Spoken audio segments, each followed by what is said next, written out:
Poster नहीं आने दूंगा, गलत तरीका है। टीवी ऑफ कर दिया सर। नो टीवी कोई ऑफ नहीं है। वो देखिए सर, ऑफ हो गया। फाइनेंस मिनिस्टर मुस्कुरा रही हैं। कमाल की बात है, ये हंसने की चीज नहीं है मैडम। हंसे आप, ये तरीका आपका। जो अभिमन्यु को चक्रव्यूह में फंसाया गया था वही हिंदुस्तान के साथ किया गया। चक्रव्यूह को नरेंद्र मोदी जी, अमित शाह जी, मोहन भागवत जी, अजीत डोभाल जी, अंबानी और अदानी जी कंट्रोल कर रहे हैं। नेता प्रतिपक्ष को सदन का नियम के बारे में पता नहीं है। आप ज्ञान मत बांटो उनको, वो ज्ञानी है। आपने मिडिल क्लास के एक छुरा पीठ में मारा, दूसरा छुरा छाती में। तो आपने पहले टांग तोड़ दी और उसके ऊपर आप बैंडेड लगाने की कोशिश कर रहे हैं। आप सदन में असत्य नहीं कहे। आप वो एक मिनट, हम ना सुनने वाले देश में तब्दील हो रहे हैं। हादसे होते हैं, हादसा पर हादसा, हादसा पर हादसा। आपने हमारी हालत वो कर दी, हाथ बांध दिया, पैर बांध दिया, स्विमिंग पूल में फेंक दिया और आप कह रहे हैं तैराकी करके नंबर बनाओ, नंबर बनाओ, नंबर बनाओ, वरना डंडे से मारेंगे। जहां इलीगल बिल्डिंग बनती है वहां बुलडोजर चलता है। क्या देखिए सरकार बुलडोजर चलाएगी कि नहीं चलाएगी? इसी दौर में सैकड़ों करोड़ का शीश महल बन के तैयार हो गया, मगर सीवर की सफाई नहीं हो पाई। फूल शाखों पर खिलने लगे तुम कहो, जाम जिंदों को मिलने लगे तुम कहो, चाक सीनों के सिलने लगे तुम कहो, इस खुली झूठ को, जहन की लूट को मैं नहीं मानता, मैं नहीं जानता। आज आप पॉलिटिकली बोले, आप अपने दिल से नहीं बोले। संसद के मॉनसून सत्र का छठा दिन, बजट पर चर्चा का दिन था, लेकिन बहस ऐसे हो गई कि लोकसभा का शोर 7वें आसमान पर चढ़ा। चक्रव्यूह के ताने से सत्ता पक्ष को बांधने की कोशिश हुई, मिडिल क्लास के हाथ पैर तोड़, पीठ में छुरा भोंकने का इल्जाम लगा, तो सरकार ने जवाब भी दिया। कहा कि मुंगेरी लाल के हसीन सपने ना देखें। संसद में आज एक बार फिर छात्रों का मुद्दा उठा कि कैसे देश की संसद से मात्र 5 किलोमीटर की दूरी पर यूपीएससी की पढ़ाई करने आए बच्चे सरकारी लापरवाही का शिकार होकर मर गए। इन्हीं बच्चों के लिए इंसाफ मांगने की होड़ लगी।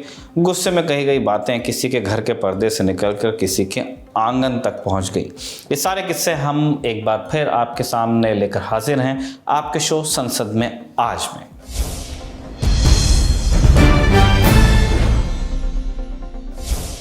लोकसभा की कार्रवाई 11 बजे शुरू होते ही सबसे पहले पेरिस ओलंपिक में भारत को अपना पहला मेडल दिलाने वाली मनु भाकर को पूरे सदन की ओर से बधाई दी गई। सदन में आज क्या कुछ हुआ और ये सब क्यों हुआ, इसकी तस्वीर आपको दिखाएंगे। हर तस्वीर के पीछे की कहानी भी बताएंगे, लेकिन पहले सदन की कार्रवाई को थोड़ा फास्ट फॉरवर्ड करते हैं और सीधे उस वक्त पर पहुंचते हैं जब घड़ी में 2 बजे का वक्त था। नेता प्रतिपक्ष राहुल गांधी बजट पर चर्चा के लिए खड़े हुए। भाषण शुरू करने से पहले उन्होंने साथ में बैठे सांसद से आग्रह किया कि क्या उन्हें थोड़ा सा पानी मिल सकता है, और फिर शुरू हुआ भाषण और हंगामे का शोर। अंग्रेजी में बोलते बोलते राहुल जैसे ही हिंदी पर आए, वो केंद्र सरकार से लेकर प्रधानमंत्री मोदी तक को निशाने पर लेने लगे। राहुल गांधी ने चक्रव्यूह का जिक्र करते हुए कहा कि अभिमन्यु को चक्रव्यूह में फंसाकर 6 लोगों ने मारा, वैसे ही आज देश को चक्रव्यूह में 6 लोगों ने फंसाया हुआ है। जो अभिमन्यु को चक्रव्यूह में फंसाया गया था वही हिंदुस्तान के साथ किया गया है।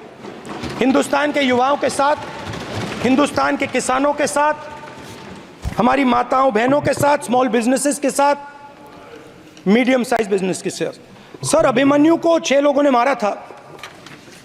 उनके नाम द्रोणाचार्य, कर्ण, कृपाचार्य, कृतवर्मा, अश्वत्थामा और शकुनी। सर, आज भी चक्रव्यूह के बीच में 6 लोग हैं। सर, चक्रव्यूह के बिल्कुल सेंटर में, चक्रव्यूह में हजारों लोग होते हैं सर, मगर उसके बिल्कुल सेंटर में 6 लोग कंट्रोल करते हैं। तो जैसे उस टाइम 6 लोग कंट्रोल करते थे, वैसे आज भी 6 लोग कंट्रोल कर रहे हैं। चक्रव्यूह को नरेंद्र मोदी जी, अमित शाह जी, मोहन भागवत जी, अजीत डोभाल जी, अंबानी और अदानी जी कंट्रोल कर रहे हैं। राहुल गांधी की ओर से मोहन भागवत, अजीत डोभाल, अडानी और अंबानी का नाम लेते ही हंगामा हुआ। स्पीकर ने डांट लगाते हुए कहा कि जो लोग सदन के सदस्य नहीं हैं उनका नाम नहीं लेना है। आपके कई माननीय सदस्यों ने यहाँ पर मुझे लिख कर दिया है कि जो माननीय सदस्य का सदस्य नहीं है उसका नाम नहीं लें। आपने लिख के दिया है। नो, आपने क्या आप उसकी पालना करना चाहते हो? स्पीकर सर, गलत नहीं सर, मैं अगर आप चाहते हैं सर, मैं एनएसए का और अदानी और अंबानी का नाम इस लिस्ट से निकाल देता हूँ। फिर माननीय सदस्य आप अगर आप चाहते हैं सर, प्लीज मैं नहीं चाहता, सदन के नियम प्रक्रियाओं से सदन चलता है। अगर आप कहते हैं मैं निकाल देता हूं। नो मैं 3 ही नाम यूज करूंगा। नहीं माननीय सदस्य, नहीं कहा और आप वीडियो। बात आगे बढ़ी, शोर कुछ देर के लिए थमा और राहुल ने अपना भाषण फिर आगे बढ़ाया। भाषण में जिक्र आया टैक्स टेररिज्म का, केंद्र सरकार के इंटर्नशिप प्रोग्राम का। राहुल गांधी ने पेपर लीक, बेरोजगारी के मुद्दे पर भी सरकार को घेरते हुए कहा कि ये वित्त मंत्री ने पेपर लीक के मुद्दे पर बजट में एक भी शब्द क्यों नहीं कहा। ये सरकार पहले युवाओं की टांग तोड़ती है और फिर बैंडेज लेकर आती है, ऐसा इल्जाम भी राहुल ने लगाया। जो करोड़ों युवाओं को रोजगार देते थे उन पर इस चक्रव्यूह ने आक्रमण किया। कैसे किया? नोटबंदी, जीएसटी और टैक्स टेररिज्म। आप लोग आतंकवाद की बात करते हो, पूरे देश में अगर कोई भी व्यक्ति छोटा बिजनेस चलाता है तो रात को उसको फोन कॉल आता है इनकम टैक्स डिपार्टमेंट से, जीएसटी से, और टैक्स टेररिज्म का वो शिकार बनता है। इस टैक्स टेररिज्म को रोकने के लिए बजट में आपने कुछ नहीं किया है। बजट में आपने इंटर्नशिप प्रोग्राम की बात करी और यह शायद एक मजाक है, क्योंकि आपने कहा कि ये इंटर्नशिप प्रोग्राम सिर्फ हिंदुस्तान की 500 सबसे बड़ी कंपनियों में होगा और 99% जो हमारे युवा हैं उनको इस इंटर्नशिप प्रोग्राम से कुछ लेना देना नहीं, कोई फायदा नहीं होने वाला है।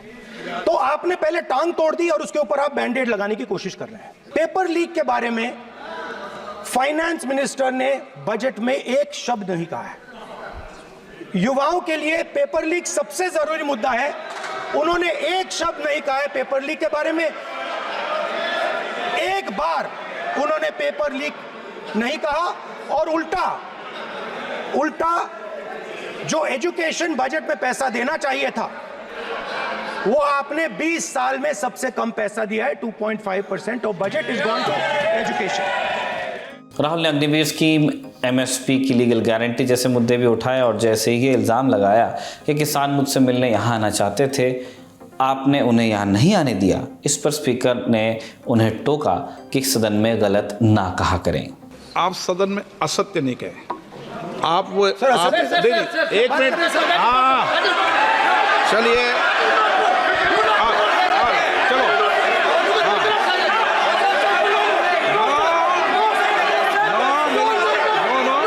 स्पीकर साहब मैं आपको बताता हूं जो मुझे मालूम है। स्पीकर सर मैं आपको बताता हूं। बैठिए। स्पीकर सर हुआ क्या, वहां पे सर मुझसे मिलने एक फार्मर का डेलीगेशन आया।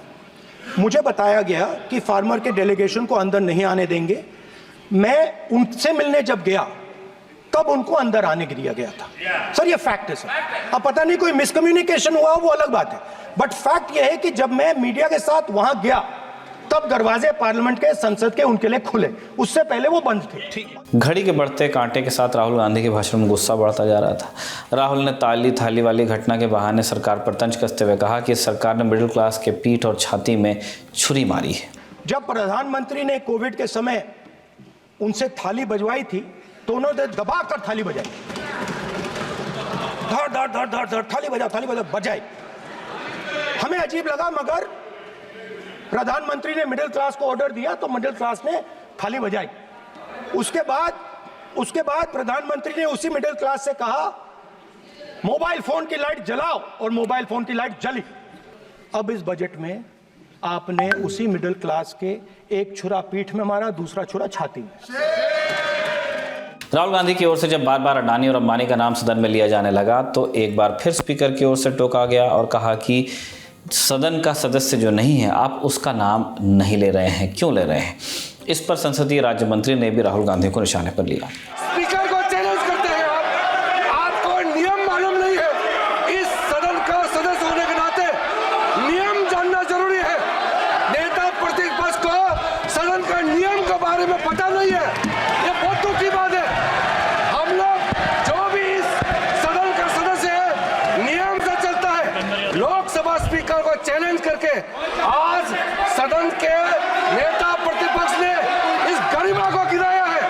ऐसा नहीं चलता है, देश नियम से चलता है, सदन नियम से चलता है। सदन में हंगामे का शोर अब अपने हाइप पर था। राहुल गांधी ने आरोप लगाया कि जैसे ही उन्होंने हलवा सेरेमनी की तस्वीर दिखाई, उनका फ्रेम टीवी से हटा लिया गया। इस पर स्पीकर भी नाराज हुए और राहुल गांधी को उन्होंने बताया कि किसी भी तरह का पोस्टर सदन में नहीं दिखाया जा सकता। ये देखिए सर, प्लीज ये देखिए सर, ये फोटो देखिए। एक मिनट प्रतिपक्ष, एक मिनट। मैंने पहले भी आपसे अपेक्षा की थी, अब आप प्रतिपक्ष के नेता हैं, संवैधानिक दायित्वों पर है। क्या सर? ओके, सर मैं फोटो दिखा रहा हूँ, एक फोटो दिखा रहा हूँ। एक मिनट, आपने टीवी ऑफ कर दिया सर? नो टीवी कोई ऑफ नहीं है। वो देखिए सर, ऑफ हो गया। मेरा फोटो दिखा, कोई नहीं ऑफ सर ऑफ है सर। नो सर दिखाइए सर, एक ऑफ है सर। नो, आप टीवी ऑफ कर देते हो। प्लीज आप बैठिए, एक बात सुनिए। क्या डर रहे हैं सर फोटो से? शिव जी के फोटो से डरते हैं सर, इस फोटो से डरते हैं अभी। पोस्टर नहीं आने दूंगा, गलत तरीका है, नहीं आने देंगे, पोस्टर नहीं लगाने देंगे सदन में सर, फोटो गलत तरीका है। स्पीकर और राहुल गांधी के बीच बहस बढ़ती जा रही थी। राहुल गांधी ने एक बार फिर जैसे ही हलवा सेरेमनी की तस्वीर दिखाई, वित्त मंत्री निर्मला सीतारमण ने राहुल की बात सुन अपना सिर पकड़ लिया। बजट का जो हलवा है सर, ये बट रहा है, और इस फोटो में सर मुझे एक ओबीसी अफसर नहीं दिख रहा, एक आदिवासी अफसर नहीं दिख रहा, एक दलित अफसर नहीं दिख रहा मुझे। ये हो क्या रहा है सर? सर देश का हलवा बट रहा है सर, और इसमें 73% का एक है ही नहीं। सर ये आप लोग हलवा खा रहे हो। करीब 50 मिनट के अपने भाषण में राहुल गांधी ने बढ़ई और मोची की कहानी सुनाकर फिर जातिगत जनगणना का मुद्दा उठाया और मोदी सरकार को निशाने पर लेते हुए जैसे ही अपना भाषण खत्म किया, सत्ता पक्ष की ओर से रक्षा मंत्री राजनाथ सिंह खड़े हुए। उन्होंने अग्निवीर को लेकर राहुल की ओर से उठाए गए सवाल पर जवाब दिया। नेता प्रतिपक्ष ने बजट के संबंधित जो भी भ्रांतियां पैदा की हैं, जब बजट से संबंधित जवाब देने के लिए वित्त मंत्री जी खड़ी होंगी, उन भ्रांतियों को लेकर जो भी क्लैरिफिकेशन देना है, जो कुछ भी देश को संदेश देना है, वो अपनी तरफ से संदेश देंगी। क्योंकि मैं मानता हूं कि कई भ्रांतियां बजट को लेकर पैदा की गई हैं, लेकिन देश की सीमा की सुरक्षा जिन बहादुर जवानों के हाथों में रहती है, सेना के जवानों में, यह इतना संवेदनशील मुद्दा है इस देश की सुरक्षा का, और सेना से जुड़े हमारे अग्निवीर के जवानों को लेकर जो देशवासियों को गुमराह करने की कोशिश की जा रही है, उस संबंध में मैं कहना चाहता हूं अध्यक्ष महोदय, जब भी आपका आदेश होगा, इस सदन के समक्ष मैं पूरी तरह से अपना अग्निवीरों को लेकर स्टेटमेंट देने को तैयार हूं। सर पहले भी डिफेंस मिनिस्टर ने कहा था कि शहीद अग्निवीर परिवारों को कॉम्पनसेशन दिया गया है, और उन्होंने कहा, हाउस में कहा कि 1 करोड़ रुपया कॉम्पनसेशन दिया गया है, मगर सर वो गलत था। सर उस शहीद परिवार को इंश्योरेंस दिया गया था, कॉम्पनसेशन नहीं दिया गया था। राहुल गांधी एक बार फिर खड़े हुए और आरोप लगाया कि संसद परिसर में मीडिया के लोगों को बंद रखा गया है। राहुल गांधी ने दावा किया कि मीडिया वालों को जबरदस्ती रोका जा रहा है। सर बेचारे सर मीडिया वाले हैं सर, बेचारे नहीं है वे, बेचारे शब्द बोलो उनके लिए। सर नॉन बेचारे मीडिया वाले हैं सर। नो बेचारे नहीं, नॉन बेचारे सर, नॉट बेचारे मीडिया वाले हैं सर। हाँ सर नॉट बेचारे। एक मिनट, आप मैं बैठा हूँ ना, वो आप आसन पे बात कर रहे हो, आसन को बात करने दो। नो मैं बताऊँ सर, नॉट बेचारे मीडिया वालों ने कहा है सर कि प्लीज, उन्होंने मुझसे कहा है कि आपसे हाथ जोड़कर कहें कि उनको निकलने दें, क्योंकि वो बड़े डिस्टर्बेंस है। एक मिनट प्लीज। राहुल गांधी के भाषण के बाद स्वास्थ्य और परिवार कल्याण राज्य मंत्री अनुप्रिया पटेल जब बोलने के लिए खड़ी हुई तो उनके निशाने पर राहुल ही थे। अनुप्रिया पटेल ने राहुल गांधी को मुंगेरी लाल के हसीन सपने ना देखने की सलाह दी। मेरे विपक्ष के मित्रों ने कहा कि ये कुर्सी बचाओ बजट है, ये एनडीए का बजट है, ये भारत का बजट नहीं है। मैं अपने विपक्ष के मित्रों को कहना चाहती हूं कि ये एनडीए का बजट है और ये भारत का बजट है, क्योंकि भारत ने एनडीए को चुना है, आपको नहीं चुना है। और जो आप बार बार एनडीए सरकार के कोलैप्स होने के सपने देखते रहते हो, या आपके मुंगेरी लाल के हसीन सपने कभी पूरे नहीं होने जा रहे।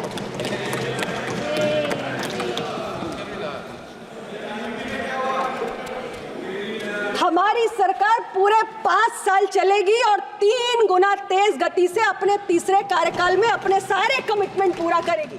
यही नहीं, संसद में आज करोल बाग से लेकर कोटा तक का मुद्दा उठा। लोकसभा में 11:34 पर कांग्रेस सांसद के.सी. वेणुगोपाल की ओर से दिल्ली के ओल्ड राजेंद्र नगर में 3 यूपीएससी एस्पिरेंट्स की मृत्यु का मुद्दा उठाया गया। सरकार से सवाल पूछा गया कि वो कोचिंग माफिया के खिलाफ क्या एक्शन ले रही है। This coaching center, I am told by the media that this coaching center had no approved building at all. Without approved building, without any facility, this coaching centers become, some of the coaching centers become mafia, sir. इस बीच कुछ सांसदों की ओर से लोकसभा में स्थगन प्रस्ताव पेश किया गया, लेकिन स्पीकर ओम बिरला ने इस प्रस्ताव को खारिज करते हुए कहा कि वो स्थगन प्रस्ताव पेश करने वाले सांसदों को शून्यकाल में अपनी बात रखने का मौका देंगे। शून्यकाल में सबसे पहले नई दिल्ली से सांसद बांसुरी स्वराज को बोलने का मौका मिला। ओल्ड राजेंद्र नगर में हुए हादसे को लेकर उन्होंने दिल्ली सरकार पर जमकर निशाना साधा। बांसुरी स्वराज ने कहा कि स्थानीय पार्षद और विधायक व्यंग्य कर रहे हैं, लेकिन कोई एक्शन नहीं ले पा रहे। बहुत दुख से मुझे कहना पड़ता है कि दिल्ली सरकार की लापरवाही, यहाँ तक कि आपराधिक लापरवाही के कारण इन बच्चों ने अपनी जान गंवा दी। ओल्ड राजेंद्र नगर में जो हुआ, 22 जुलाई 24 जुलाई 2 दिन से लगातार वहां के स्थानीय विधायक, वहां के स्थानीय पार्षद, वहां के अधिकारियों को लगातार स्थानीय निवासी इसकी शिकायत कर रहे थे। विधायक जी व्यंग्य तो कर रहे थे, लेकिन उन्होंने कोई एक्शन नहीं लिया। बांसुरी स्वराज के बाद पप्पू यादव बोलने के लिए खड़े हुए। उन्होंने कहा कि सवाल देश के बच्चों का है और आम आदमी पार्टी और बीजेपी एक दूसरे की आलोचना करते हुए मुद्दे को भटकाने की कोशिश ना करें। तानिया हमारे बिहार की बच्ची थी, हम अपनी बहन को बता देना चाहते हैं, मिडिल क्लास की एक बच्ची तानिया, जिनकी मौत कल हुई है, परसों। और मेरा आग्रह इसमें 2 है।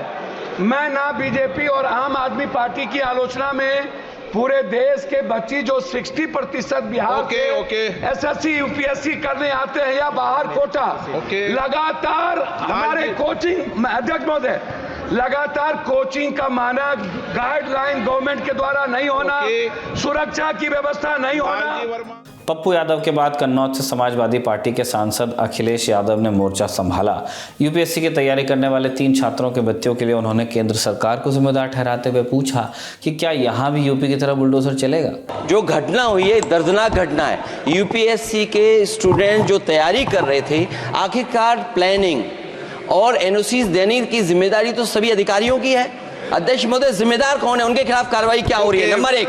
दूसरा, ये केवल एक विषय नहीं है इलीगल बिल्डिंग। हम तो यूपी से अध्यक्ष जी देख रहे हैं, जहां इलीगल बिल्डिंग बनती है वहां बुलडोजर चलता है। क्या ये सरकार बुलडोजर चलाएगी कि नहीं चलाएगी? लोकसभा की कार्रवाई का मुद्दा अब बदल गया था।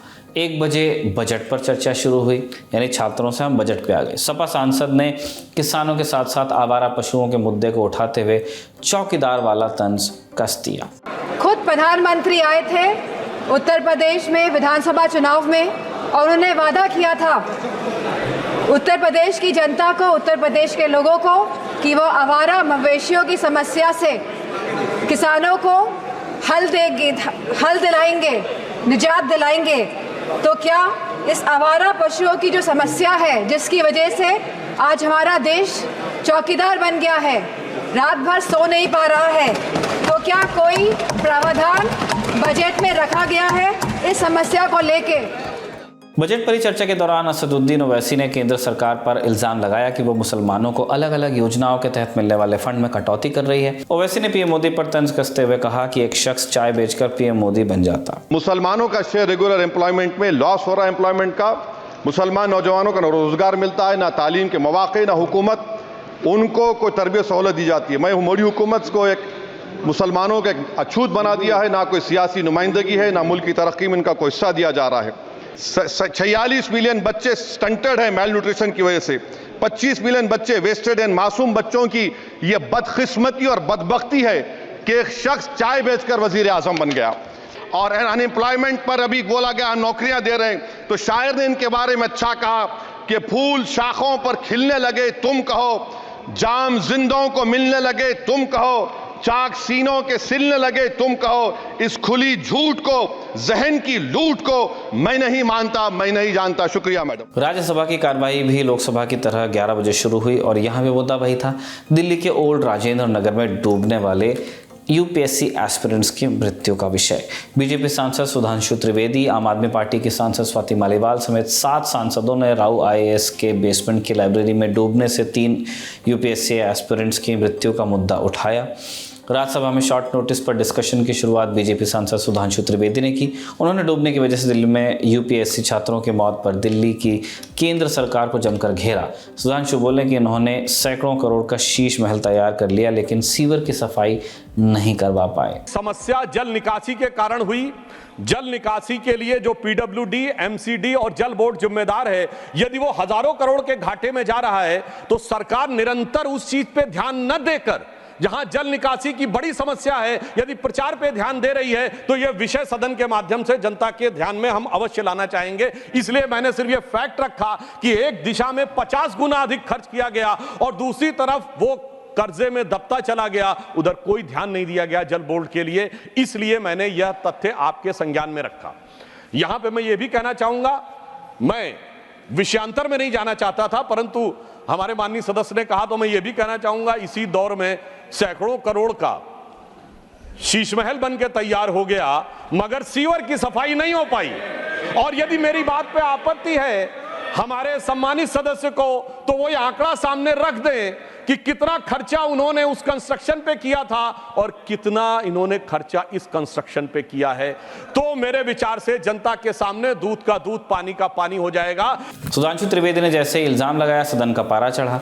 आम आदमी पार्टी के सांसदों ने शोर किया। संजय सिंह सुधांशु त्रिवेदी को जवाब देने के लिए अपनी जगह पर खड़े हुए और सारा ठीकरा दिल्ली के उपराज्यपाल पर फोड़ दिया उन्होंने। संजय सिंह ने कहा कि एलजी के माध्यम से हर काम में रोड़ा अटकाया जा रहा है और यह घटना एक दिन में नहीं हुई है। आरोप प्रत्यारोप ये चलता रहेगा, लेकिन मैं पूछना चाहता हूं, ये कोचिंग को रेगुलेट करने की डिमांड आज से नहीं वर्षों से चली आ रही है। वो कौन करेगा? केंद्र की सरकार करेगी। कोचिंगों के अंदर ये बेसमेंट में आज एक दिन नहीं हुआ मान्यवर जहां पे वहां पे कोचिंग क्लासेस चल रहे हैं या लाइब्रेरी चल रही है। ये कोचिंग क्लासेस और लाइब्रेरी 20-20, 25-25 साल से चल रहे हैं और उस समय एमसीडी में 15 वर्षों से सत्ता पक्ष भारतीय जनता पार्टी का शासन था। क्या किया आपने उस समय? आपको दिल्ली के हर काम में रोड़ा लगाना है, रोकना है। मैं आपसे कहना चाहता हूं मान्यवर, बड़े निवेदन और विनती के साथ ये कहना चाहता हूं, आपने हमारी हालत वो कर दी, हाथ बांध दिया, पैर बांध दिया, स्विमिंग पूल में फेंक दिया और आप कह रहे हैं तैराकी करके नंबर बनाओ, नंबर बनाओ, नंबर बनाओ, वरना डंडे से मारेंगे, तुम्हारी आलोचना करेंगे। आज मेरे घाव में पीड़ा हुई सर, इसी सदन के अंदर हमारे मुख्यमंत्री की बीमारी का मजाक उड़ाया गया और जब मैंने कहा कि ताली क्यों बजा रहे हो तो कह रहे जेल में गए इसलिए ताली बजा रहे हैं। राज्यसभा में यूपीएससी छात्रों की मौत के मुद्दे को लेकर आरोप प्रत्यारोप भी हुआ। आम आदमी पार्टी बीजेपी पर तो बीजेपी आम आदमी पार्टी को घेर रही थी, इल्जाम लगा रही थी। इसके बाद आरजेडी सांसद मनोज झा बोलने के लिए खड़े हुए। उन्होंने क्या कहा आप वो भी सुनिए। सर, इसे भाजपा बनाम आप बनने का मुझे डर था और मेरा डर गलत नहीं था। सर, मौत भी हम लोगों को बांट देती है। जिस दिन जीएनसीटीडी एक्ट पास हो रहा था, मैंने आगाह किया था, आप रिस्पॉन्सिबिलिटी विदाउट पावर का नोशन क्रिएट कर रहे हैं। ये वेकअप कॉल है सर, वेकअप अलार्म। कहीं की सरकार हो उसके लिए है, लेकिन क्या होता है ना सर, जब नींद अच्छी आ रही होती है, सुबह अलार्म बजता है तो हम उठते हैं, क्या करते हैं, अलार्म दबा देते हैं, नहीं सुनना चाहते अलार्म। हम ना सुनने वाले देश में तब्दील हो रहे हैं। हादसे होते हैं, हादसा पर हादसा, हादसा पर हादसा। एक दिन श्रद्धांजलि। इस बीच आम आदमी पार्टी की सांसद स्वाति मालीवाल का नंबर आया। उन्होंने छात्रों की मौत को हत्या करार देते हुए अपनी ही सरकार पर निशाना साध दिया। सर, पिछले 7 दिनों में दिल्ली देश की राजधानी में यूपीएससी की तैयारी करते हुए कई छात्रों की मौत हुई है। 4 छात्रों की मौत हुई है और मैं ये मानती हूँ कि ये मौत नहीं है, हत्या है। दिल्ली सरकार का फर्ज बनता है कि 1-1 करोड़ का कॉम्पनसेशन एक बच्चे को मिलना ही चाहिए। इतने सालों से यूपीएससी की तैयारी करने के लिए दूर दूर जगहों से दिल्ली में बच्चे आते हैं, पर अभी तक दिल्ली सरकार ने इस तरीके के पीजीज को, इस तरीके के कोचिंग सेंटर्स को रेगुलेट करने के लिए कोई कानून नहीं बनाया। स्वाति मालीवाल के बाद जया बच्चन भी यूपीएससी के छात्रों की मौत के मुद्दे पर बोलने खड़ी हुई। इससे पहले वो अपनी बात शुरू करती उन्होंने अपने नाम के उच्चारण को लेकर सवाल उठा दिया। श्रीमती जया अमिताभ बच्चन जी। सर सिर्फ जया बच्चन बोलते तो काफी हो जाता। यहाँ पूरा नाम लिखा था इसलिए मैंने रिपीट किया। ये जो है कुछ नया तरीका निकला है कि महिलाएं जो है अपने पति के नाम से जानी जाएंगी, उनका कोई अस्तित्व नहीं। क्योंकि यहाँ नाम दर्ज है। नहीं सर, इसलिए मैंने कहा उनकी कोई उपलब्धि नहीं है अपने में। और मैं जानती हूँ त्रिवेदी जी की मैं बहुत बड़ी फैन हूँ सर, एक छोटी सी फैन हूँ। ये जब बोलते हैं तो मैं इनको बहुत ध्यान से सुनती हूँ क्योंकि आई लव हिज लैंग्वेज। मगर आपने भाव से बोला, मुझे उसमें थोड़ी कमी लगी। आज आप पॉलिटिकली बोले, आप अपने दिल से नहीं बोले। आप इन लोगों को सुनाने के लिए बोले। आप नॉर्मली ऐसा नहीं बोलते हैं, मुझे बुरा लगा। मैं एक छोटी सी पंक्ति बच्चन जी के एक कविता से पढ़ना चाहूँगी, अगर आप बुरा ना माने तो। Am I love? Thank you sir. भार उठाते सब अपने अपने बल, संवेदना प्रथा है केवल। भार उठाते सब अपने बल, संवेदना प्रथा है केवल। अपने सुख दुख के बोझ को सबको अलग अलग ढोना है, साथ ही हमें अलग होना है। संसद में आज जो कुछ हुआ, हमने आपके सामने उसकी तस्वीर जिसके तस रखने की कोशिश की। किसने क्या कहा और किसकी बात किसको कितनी बुरी खरी लगी, ये सब आपने देखा। संसद के दोनों सदनों में अभी मोदी सरकार के तीसरे कार्यकाल के पहले बजट का सिलसिला जारी रहेगा जो चर्चा हो रही है। लेकिन आज के शो में सिर्फ इतना ही। कल संसद के दोनों सदनों की पूरी कहानी को लेकर हम फिर आपके सामने हाजिर होंगे। तब तक के लिए आप देखते रहिए दी ललन टॉक और कमेंट बॉक्स में बताइए कि आपको ये शो कैसा लगा।